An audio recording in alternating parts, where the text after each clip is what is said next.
El camino de los ahorcados. Leyenda lojana. El viejo hospital de Loja se llamaba San Juan de Dios y estaba ubicado en el extremo noroccidental de la ciudad. Su puerta principal daba a la calle Imbabura y al terminar los terrenos del hospital el camino se bifurcaba en dos. Uno que subía directamente al barrio El Pedestal, y otro que tomaba hacia la derecha y empalmaba con un estrecho sendero que conducía a Borja y Belén, pequeños caseríos localizados en las afueras de la ciudad.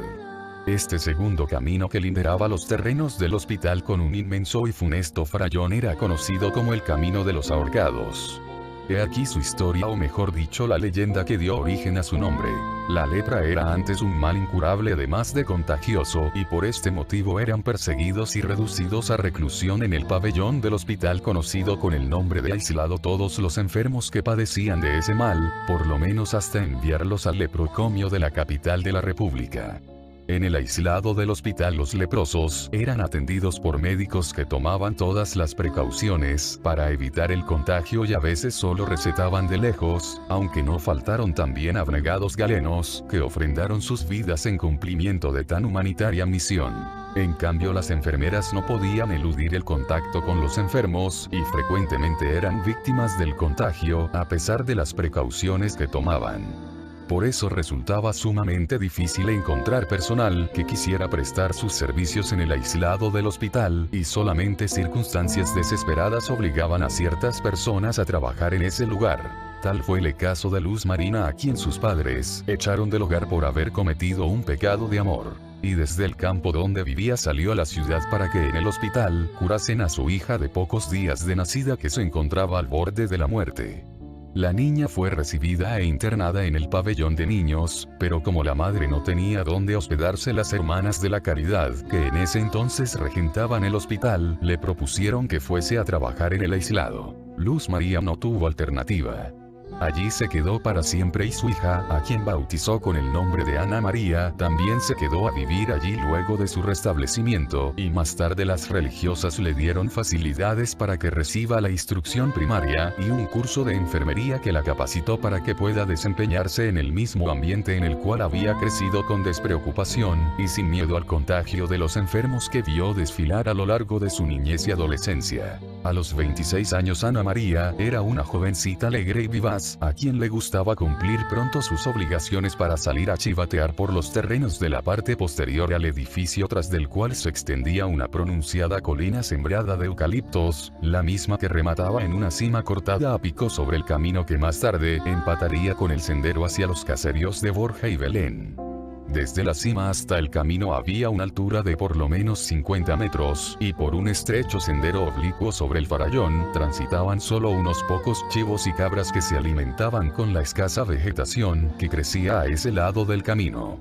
Pero por allí bajaba también Ana María todos los días después del almuerzo, llena de alegría y entusiasmo tanto por el placer de estirar sus ágiles piernas como por la embriaguez que le producía desafiar al peligro.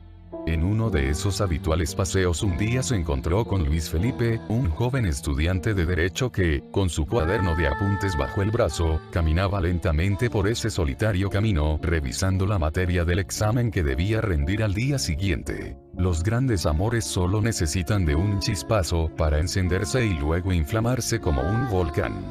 Eso les ocurrió a Luis Felipe y Ana María. Se vieron y se amaron como predestinados desde toda la eternidad. No necesitaron hablarse de inmediato, sino solo mirarse y sonreírse con infinita ternura para saber que se amarían hasta la muerte. Pero a pesar de la intensidad de sus sentimientos, sus amores fueron castos y puros y duraron mucho tiempo. Así, llevaban ya 2 años de conocerse y de amarse, reuniéndose todos los días en ese solitario camino que tenía al un costado la montaña y al otro una hermosa vegetación, cuando ocurrió la muerte de doña Luz Marina. La contagió un enfermo de tifoidea que había sido recluido en el aislado del hospital y a los pocos días murió pese a los cuidados que le prodigaron en este lugar en el cual ella había servido con tanta abnegación durante 18 años. Ana María quedó sola pues no conocía a ningún familiar. Pero el amor de Luis Felipe iluminaba su vida y formaba el único mundo en el cual deseaba estar. Por eso anhelaba que él se graduara de abogado, ya que le había prometido hacerla su esposa tan pronto culminara sus estudios y comenzara a trabajar. Pero el destino cruel les jugó una mala pasada. Un día que después del almuerzo, Ana María se arreglaba las uñas junto a la ventana del pequeño cuarto que tenía en el hospital, sintió que una uña se le movía como si estuviera desprendida y al alarla un poquito, se desprendió por completo sin causarle ningún dolor. Casi se le paraliza el corazón porque intuyó lo que aquello podía significar. Pero con la esperanza de que estuviese equivocada, corrió a consultarlo con el médico de turno del aislado. No cabía duda. Estaba contagiada de lepra y debía resignarse a vivir recluida como los demás enfermos de ese mal. ¡No!, gritó desesperada y corrió hacia la colina ubicada detrás del hospital. Coronó la cima y bajó corriendo por el peligroso declive, deseando íntimamente tropezar y caer para morir.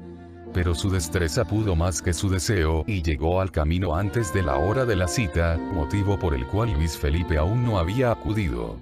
Buscó en el bolsillo de su blanco delantal de enfermera el lápiz y la libreta de apuntes que siempre guardaba allí para recibir las instrucciones de los médicos y escribió apresuradamente: «Perdóname, Luis Felipe, por la pena que voy a causarte, pero no puedo recluirme a morir de lepra ni condenarte a ti a mirar este suplicio. Adiós, mi amor. Te espero en la eternidad. Tuya para siempre, Ana María».